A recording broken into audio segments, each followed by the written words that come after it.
মৰমৰ ছাত্ৰ ছাত্ৰীসকল, যোৱা ভিডিঅ'ত আমি চিপাহী বিদ্ৰোহৰ কাৰণসমূহ পঢ়িবলৈ পাইছিলোঁ। চিপাহী বিদ্ৰোহৰ কাৰণ বুলিলে কি বুজোঁ যে ইংৰাজ শাসকসকলে ভাৰতত অৰ্থনৈতিক, ৰাজনৈতিক আৰু সামাজিকভাৱে কিছুমান কি হৈছিল অসন্তুষ্টিৰ সৃষ্টি কৰিছিল। কাৰ মাজত? ভাৰতীয় জনতাৰ মাজত, জনসাধাৰণৰ মাজত আৰু চিপাহীসকলৰ মাজত। আৰু ইয়াৰ ফলস্বৰূপে কি হৈছিল? চিপাহী বিদ্ৰোহৰ কি হৈছিল? সূচনা হৈছিল। এই চিপাহী বিদ্ৰোহ কিন্তু কি হৈছিল? সফল হোৱা নাছিল। আৰু কি হৈছিল? সফল হোৱা নাছিল যদিও ভাৰতত ইষ্ট ইণ্ডিয়া কোম্পানীয়ে কিন্তু খোপনি পুতিবলৈ সামৰ্থ্য লাভ কৰিছিল। তেওঁলোকে ইষ্ট ইণ্ডিয়া কোম্পানীয়ে কি কৰিছিল? ভাৰতত খোপনি পুতিছিল সঁচা, কিন্তু তেওঁলোকে কি কৰিছিল? ভাৰতীয় জনতাক, ভাৰতীয় জনসাধাৰণক সন্তুষ্টি কৰিবলৈ কি কৰিছিল? তেওঁলোকে কিছুমান ভাল কামো হাতত লৈছিল। কিছুমান তেওঁলোকে যেনেকুৱা সাংবিধানিক পৰিৱৰ্তন আনিছিল, মানে শাসন ব্যৱস্থাত পৰিৱৰ্তন আনিছিল বা সামাজিক কিছুমান পৰিৱৰ্তন আনিছিল। মানুহৰ মাজত কুসংস্কাৰবিলাক আঁতৰাই তেওঁলোকে কি কৰিছিল? কিছুমান পাশ্চাত্য ধাৰণা লৈ আহিছিল, যিবিলাকে নেকি ভাৰতীয় জনতাৰ মাজত বা জনসাধাৰণৰ মাজত কি কৰিছিল? কিছুমান গঠনমূলক চিন্তাধাৰা উৎপত্তি কৰিছিল। গতিকে আহাচোন আজি আমি চিপাহী বিদ্ৰোহৰ ফলাফল জানিবলৈ চেষ্টা কৰোঁ যে কি আছে। চিপাহী বিদ্ৰোহৰ ফলাফল বুলি ক'লে আমি পাম সাংবিধানিক পৰিৱৰ্তন বা শাসনত কেনেকুৱা ধৰণৰ পৰিৱৰ্তন আহিছিল চাওঁ আহাচোন। যে চিপাহী বিদ্ৰোহৰ পিছতে 1858 খ্ৰীষ্টাব্দৰ 2 আগষ্ট তাৰিখে ব্ৰিটিছ সংসদে ভাৰত চৰকাৰ আইন প্ৰণয়ন কৰি ভাৰত শাসন কৰাৰ ক্ষমতা ইষ্ট ইণ্ডিয়া কোম্পানীৰ পৰা ইংলেণ্ড গৃহ চৰকাৰলৈ নিয়ে।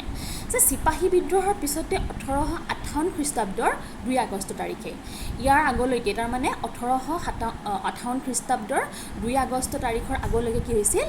ভাৰতৰ শাসনভাৰ কাৰ হাতত আছিল? ইষ্ট ইণ্ডিয়া কোম্পানীৰ হাতত। কিন্তু কি হ'ল? চিপাহী বিদ্ৰোহৰ পাছত 1858 খ্ৰীষ্টাব্দৰ 2 আগষ্ট তাৰিখে কি হ'ল? ব্ৰিটিছ সংসদে কি কৰিলে? ভাৰত চৰকাৰ আইনখনৰ যোগেদি ভাৰত চৰকাৰ আইন প্ৰণয়ন কৰিলে আৰু প্ৰণয়ন কৰি কি কৰিলে? ভাৰতৰ শাসন কৰাৰ ক্ষমতা কাৰ হাতত লৈ গ'ল? ইষ্ট ইণ্ডিয়া কোম্পানীৰ পৰা কাৰ হাতত লৈ গ'ল? ইংলেণ্ডৰ গৃহ চৰকাৰলৈ লৈ গ'ল। গতিকে আমি গম পালোঁ যে 1858 খ্ৰীষ্টাব্দৰ 2 আগষ্ট তাৰিখলৈকে কি আছিল? তাৰ আগলৈকে কি আছিল? ভাৰতৰ শাসনভাৰ ইষ্ট ইণ্ডিয়া কোম্পানীৰ হাতত আছিল। কিন্তু চিপাহী বিদ্ৰোহৰ পিছত তাৰমানে 1858 খ্ৰীষ্টাব্দৰ 2 আগষ্টৰ পাছতে কি হ'ল? ভাৰতৰ শাসনভাৰ কি কৰিলে? ব্ৰিটিছ সংসদে কি কৰিলে? ভাৰত চৰকাৰ আইন অনুসৰি কি কৰিলে? তেওঁলোকে ইষ্ট ইণ্ডিয়া কোম্পানীৰ পৰা ইংলেণ্ডৰ গৃহ চৰকাৰলৈ ভাৰতৰ শাসনভাৰ লৈ গ'ল।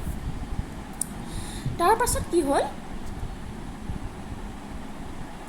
ভাৰত শাসনৰ সম্বন্ধীয় সকলো ক্ষমতা আৰু দায়িত্ব ইংলেণ্ড চৰকাৰৰ এজন মন্ত্ৰীক ভাৰত সচিব নাম দি পোনপটীয়াভাৱে ইংলেণ্ডৰ ৰাজমুকুটৰ অধীনলৈ নিয়া হৈছিল। আৰু যি ভাৰতৰ শাসনৰ যিকোনো ক্ষমতা বা যিকোনো দায়িত্ব কি হৈছিল? ইংলেণ্ড চৰকাৰৰ এজন মন্ত্ৰী আছিল আৰু এই মন্ত্ৰীজনকে কি কৰিছিল? ভাৰত সচিব নাম দিয়া হৈছিল।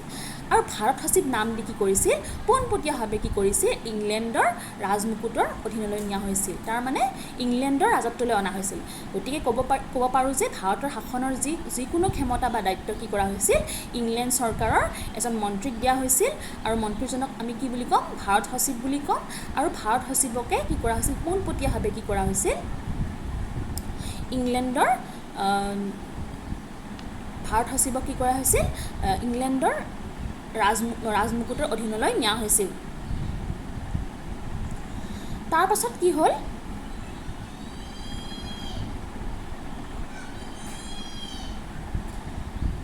তোমালোকে গম পালা যে ভাৰতৰ শাসনভাৰ ভাৰত সচিবৰ হাতত দি কি কৰা হৈছিল? ভাৰতৰ শাসনভাৰ ইংলেণ্ডৰ ৰাজত্বলৈ লৈ অহা হৈছিল। তাৰপিছত কি হ'ল? ভাৰত সচিবক সহায় কৰিবলৈ ইংৰাজ চৰকাৰৰ 8জন আৰু কোম্পানীৰ 7জন সদস্যৰে মুঠ 15জনীয়া সদস্যৰে এখন পৰিষদ গঠন কৰা হয়। আৰু এই ভাৰত সচিবক সহায় কৰিবলৈ কি কৰা হয়? ইংৰাজ চৰকাৰৰ 8জন সদস্য আৰু কোম্পানীৰ 7জন সদস্যৰে কি কৰা হয়? মুঠ 15জনীয়া সদস্য কৰি এখন পৰিষদ গঠন কৰা হয়। গতিকে আমি গম পালোঁ ভাৰত সচিবক সহায় কৰিবলৈ মুঠ 15জনীয়া সদস্য এখন গঠন কৰি কি কৰা হয়? পৰিষদ এখন গঠন কৰা হয়। তাৰ পাছত কি হয়? যে ভাৰত সচিবে ভাৰত সচিবে ভাৰত শাসন সংক্ৰান্তীয় সকলো তথ্য পাতি এক বছৰেকীয়া প্ৰতিবেদন ব্ৰিটিছ সংসদত জমা দিব লাগিব। আৰু কি কৰিব লাগিব, এই ভাৰত সচিবে ইংৰাজ চৰকাৰৰ যিজন মন্ত্ৰী তেওঁক আমি কি ক'লোঁ, ভাৰত সচিব বুলি ক'লোঁ। এই ভাৰত সচিবে কি কৰিব লাগিব, কিন্তু শাসনৰ যিকোনো তথ্য পাতি কি কৰিব লাগিব, এখন বছৰত এখন প্ৰতিবেদন কাৰ আগত দাখিল কৰিব লাগিব, ব্ৰিটিছ সংসদত জমা দিব লাগিব। তাৰপাছত কি হ'ল, এই আইন অনুসৰি মানে ভাৰত চৰকাৰ আইন অনুসৰি কি হ'ল, ভাৰতবৰ্ষৰ সৰ্বোচ্চ শাসনকৰ্তা হিচাপে পূৰ্বৰ গভৰ্ণৰ জেনেৰেলগৰাকীক কি কৰা হ'ল, ভাইচৰয় বা ৰাজপ্ৰতিনিধি হিচাপে শাসনভাৰ প্ৰদান কৰা হৈছিল। আৰু আমি কি গম পালোঁ, ভাৰত চৰকাৰ আইন অনুসৰি কি গম পালোঁ, ভাৰতবৰ্ষৰ সৰ্বোচ্চ শাসনকৰ্তা কাক কোৱা হৈছিল, আগতে আমি গম পাইছিলোঁ, তোমালোকক মই আগতে কৈছিলোঁ, গভৰ্ণৰ জেনেৰেলৰ বিষয়ে তোমালোকক কৈছিলোঁ। আৰু এই গভৰ্ণৰ জেনেৰেলগৰাকীকে কি হয়, পিছত কি কৰা হয়, ভাইচৰয় বা ৰাজপ্ৰতিনিধি হিচাপে শাসনভাৰ প্ৰদান কৰা হৈছিল। গতিকে ভাৰত চৰকাৰ আইন অনুসৰি ভাৰতৰ যি সৰ্বোচ্চ শাসনকৰ্তা কি কৰা হয়, কাক কোৱা হয়, পূৰ্বৰ গভৰ্ণৰ জেনেৰেল, অৰ্থাৎ পিছত তেওঁ ভাইচৰয় বা ৰাজপ্ৰতিনিধি হিচাপে তেওঁক কি কৰা হয়, ভাৰতৰ শাসনভাৰ প্ৰদান কৰা হৈছিল। আৰু তেওঁক সৰ্বোচ্চ শাসনকৰ্তা বুলি জনা যায়। তোমালোকৰ প্ৰশ্নটো আহিব পাৰে, তেতিয়া তোমালোকে কিন্তু ক'ব লাগিব ভাইচৰয় বা ৰাজপ্ৰতিনিধি। তাৰপাছত কি হ'ল, ভাৰত চৰকাৰ আইন অনুসৰি প্ৰদেশসমূহ শাসন কৰিবলৈ একোজনকৈ গভৰ্ণৰ নিযুক্তি দিয়া হ'ব। আৰু ভাৰত সচিব আৰু গভৰ্ণৰসকলক ব্ৰিটিছ গৃহ চৰকাৰে নিযুক্তি দিব। আৰু ব্ৰিটিছ ইষ্ট ইণ্ডিয়া কোম্পানীৰ সামৰিক বাহিনীক ব্ৰিটিছ চৰকাৰৰ তলতীয়া কৰে। যে কি হ'ল, যে ভাৰত চৰকাৰ আইন অনুসৰি কি কৰা হ'ল, প্ৰদেশসমূহৰ শাসন কৰিবলৈ একোজনকৈ কি কৰা হ'ল, গভৰ্ণৰ নিযুক্তি দিয়া হ'ল। আৰু কি কৰিলে, ভাৰত সচিব আৰু গভৰ্ণৰসকলক কোনে নিযুক্তি দিয়ে, ব্ৰিটিছ গৃহ চৰকাৰে। আমি গমেই পালোঁ যে ভাৰত সচিব আৰু গভৰ্ণৰসকলক কোনে নিযুক্তি দিয়ে, ব্ৰিটিছৰ গৃহ চৰকাৰে নিযুক্তি দিয়ে।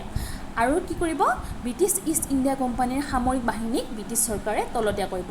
আৰু এই ব্ৰিটিছ ইষ্ট ইণ্ডিয়া কোম্পানীৰ যি সামৰিক বাহিনী আছে তাকো কি কৰিব, ব্ৰিটিছ চৰকাৰৰ তলতীয়া কৰা হ'ব। তাৰপাছত কি হ'ল,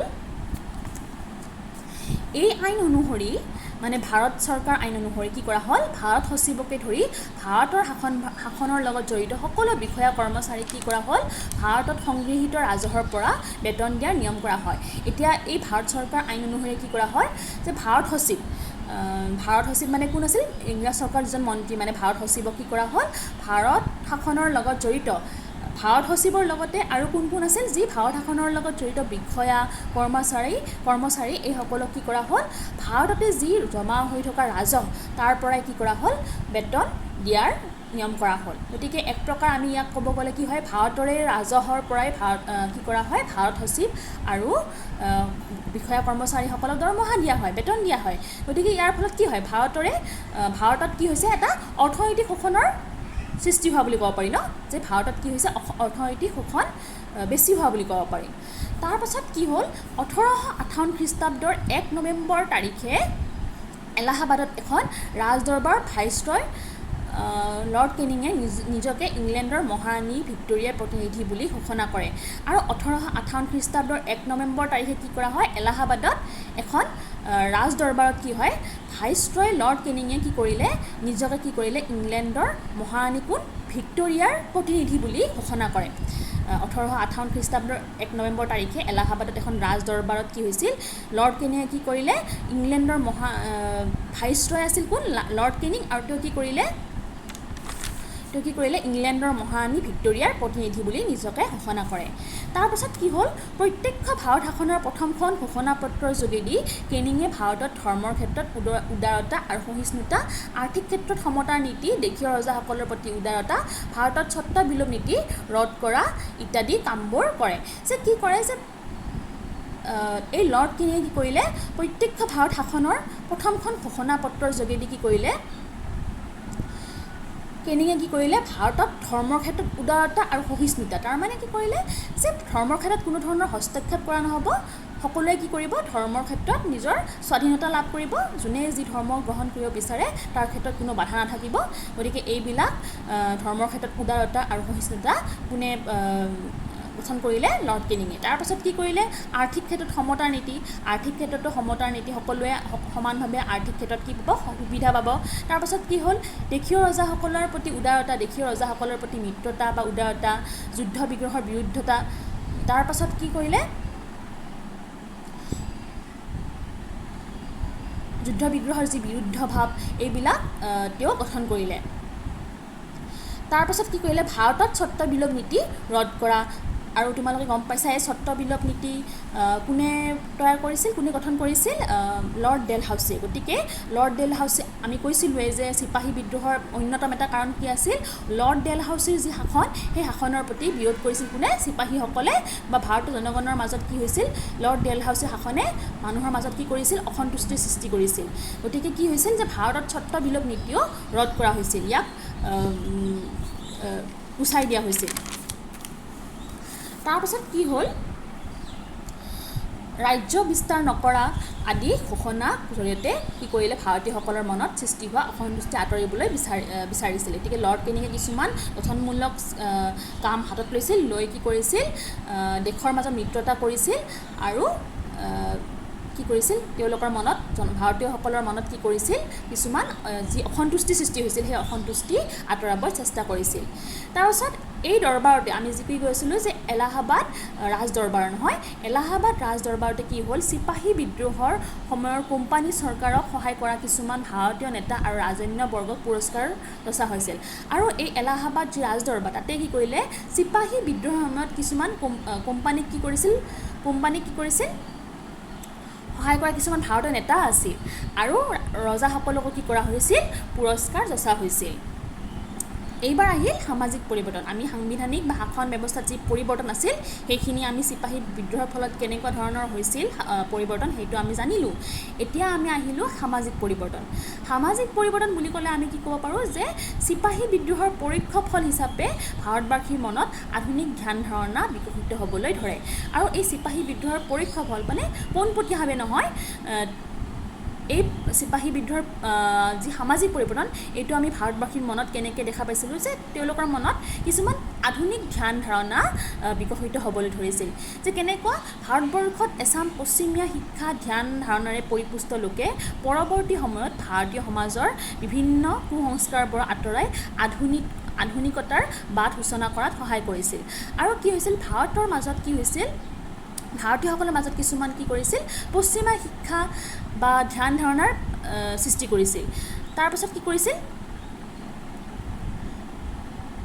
পৰৱৰ্তী সময়ত কি হৈছিল, ভাৰতীয় সমাজৰ বিভিন্ন কুসংস্কাৰবোৰ আঁতৰোৱা হৈছিল আৰু তাৰ মাজত কি কৰিছিল, আধুনিকতাৰ সূচনা কৰাত সহায় কৰিছিল। যে আমাৰ ভাৰতীয়সকলৰ মাজত কিছুমান কুসংস্কাৰ দেখা গৈছিল সেই সময়ত। কেনেকুৱা ধৰণৰ কুসংস্কাৰ, যে সতীদাহ প্ৰথাই হওক বা ছোৱালী সন্তানক বৰ্জন কৰা হওক, এই সকলোবিলাক কুসংস্কাৰ কাৰ মাজত দেখা গৈছিল, ভাৰতীয়সকলৰ মাজত দেখা গৈছিল। গতিকে এই লৰ্ড কেনিঙৰ তলত ইংৰাজ চৰকাৰে লৰ্ড কেনিঙৰ নেতৃত্বত ইংৰাজ চৰকাৰে কি কৰিছিল, কিছুমান এই এনেকুৱা ধৰণৰ কুসংস্কাৰবোৰ আঁতৰাবলৈ সামৰ্থ্য হৈছিল। আৰু তাৰপিছত কি কৰিছিল, পৰৱৰ্তী সময়ত ভাৰতীয় সমাজত এই কুসংস্কাৰবোৰ আঁতৰাই কি কৰিছিল, আধুনিকতাৰ সৃষ্টি কৰিছিল আৰু কিছুমান পশ্চিমীয়া চিন্তাধাৰা আনি দিছিল, শিক্ষা আনি দিছিল, যাৰ দ্বাৰা আমাৰ ভাৰতীয়সকলৰ মাজত আধুনিকতা সৃষ্টি হৈছিল। গতিকে ছাত্ৰ ছাত্ৰীসকল, আজিলৈ ইমানখিনিয়ে। নেক্সট ভিডিঅ'ত আমি আকৌ বেলেগ ধৰণৰ কিছুমান কথা জানিব পাৰিম। গতিকে আজিলৈ ইমানখিনিয়ে, ধন্যবাদ।